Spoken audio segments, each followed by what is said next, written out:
সুপ্রভাত সকলকে। আমার অনেক পোস্ট করা ফটোতে আপনারা এই জায়গাটাকে দেখেছেন। এটি কার নিকোবরের পুরাতন মালাক্কা জেটি। সুনামির পূর্বে অর্থাৎ 2004 সালের আগে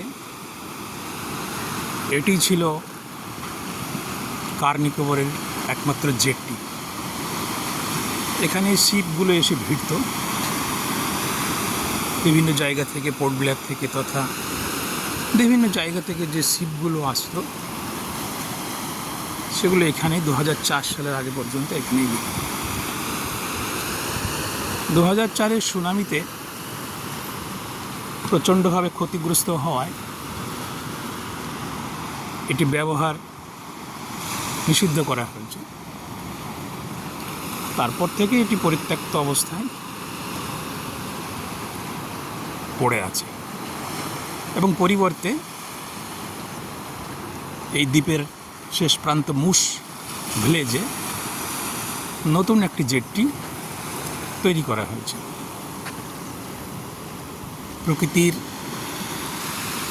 সুন্দর এক সমারোহ। যখনই অবসর পাই এখানে এসে একটু সময় কাটানোর চেষ্টা করি। আপনারা দেখছেন ঝাউ গাছ সমুদ্রের ধারে, সবটাই প্রাকৃতিকভাবে গড়ে উঠেছে। যদিও সুনামির পরে ফরেস্ট ডিপার্টমেন্ট কিছুটা উদ্যোগ নিয়ে বিচের ধারে কিছু গাছ লাগানোর একটা চেষ্টা এরা করেছেন বটে, কিছু কিছু হয়েওছে বটে। সূর্য উদীয়মান বিকেলে এবং সকালে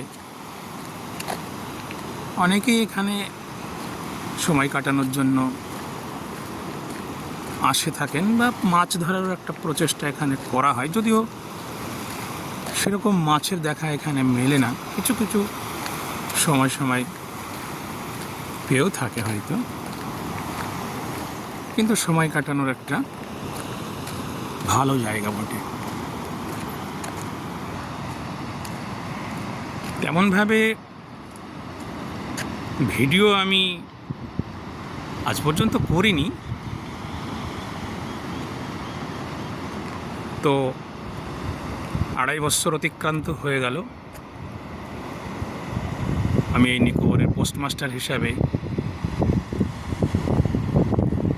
কাজ করে চলেছি এবং খুব শীঘ্রই এখানকার পাঠ সমাপ্ত করে আবার পোর্ট ব্লেয়ারে হয়তো ফিরে যাব। তো সেই স্মৃতি ধরে রাখার জন্য এ প্রচেষ্টা, সেই সঙ্গে আমার ফ্রেন্ড লিস্টে থাকা বন্ধু তথা এই বৃহৎ সোশ্যাল মিডিয়াতে আমাকে যারা ফলো করে থাকেন বা প্রকৃতির যারা প্রিয়াসী, তাদের কিছুটা হলেও হয়তো ভালো লাগতে পারে।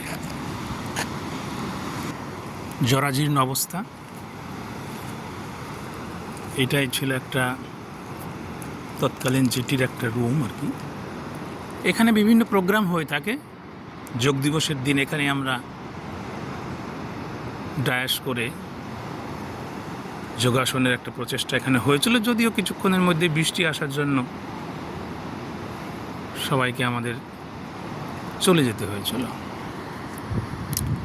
অদূরেই যেটা দেখছেন ওটি একটি মন্দির, এই যে সমুদ্রের ধারে এটি একটি মন্দির। সাউথ ইন্ডিয়ান মানুষেরা মূলত এই মন্দিরে এসে থাকেন। মন্দিরের অদূরেই ওই একটা লাইট হাউস দেখা যাচ্ছে, যেটা এখন জলের বেশ কিছুটা ভিতরে চলে গেছে। ওটা একটা লাইট হাউস, তৎকালীন সময় সক্রিয় থাকলেও এখন সেটির কোনো কার্যক্ষমতা নেই।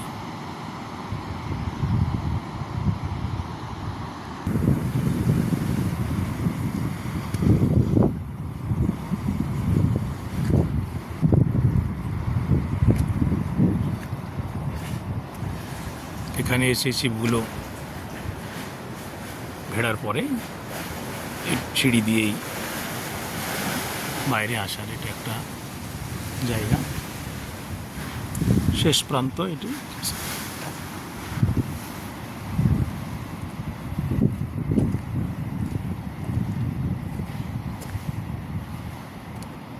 যারা সমুদ্র পছন্দ করেন, এই বৃহৎ জলরাশি যাদের ভালো লাগে, চাইলেও কিন্তু তারা কার নিকোবরে আসতে পারবেন না, কারণ এটা ট্রাইবাল এলাকা, এখানে ট্যুরিস্ট নিষিদ্ধ। তবে বিশেষ পারমিশন নিয়ে আসা যায়, সেটি আন্দামান অ্যাডমিনিস্ট্রেশন যদি আপনাকে পারমিশন দেয় এবং তার লিখিত বৈধ কাগজপত্র নিয়ে তবেই আপনি এখানে আসতে পারবেন। নচেত এই দ্বীপে বাইরের জগতের মানুষের প্রবেশ নিষিদ্ধ। শুধুমাত্র যারা চাকরি সূত্রে বা ব্যবসা সূত্রে এই দ্বীপের সঙ্গে যোগাযোগ রাখেন তারাই একমাত্র এখানে আসতে পারবেন, বাকিরা কিন্তু এখানে প্রবেশ নিষিদ্ধ, রেস্ট্রিক্টেড এরিয়া এটি। ওই যে দূরে একটি শিপ, ছোট্ট শিপ, সম্ভবত কার্গো শিপ আসছে, কেননা প্রতিদিন এখানে শিপ আসে না, সপ্তাহে বা 10 দিনে একটা শিপ পোর্ট ব্লেয়ার থেকে আসে। বাকি ছোট ছোট কার্গো শিপ যেগুলো বিভিন্ন জিনিসপত্র নিয়ে পোর্ট ব্লেয়ার থেকে বা অন্যান্য জায়গা থেকে এখানে এসে থাকে। তো এই পর্যন্তই আজকের জন্য, এখানেই শেষ করছি। আবার দেখা হবে অন্য কোনো ব্লগে।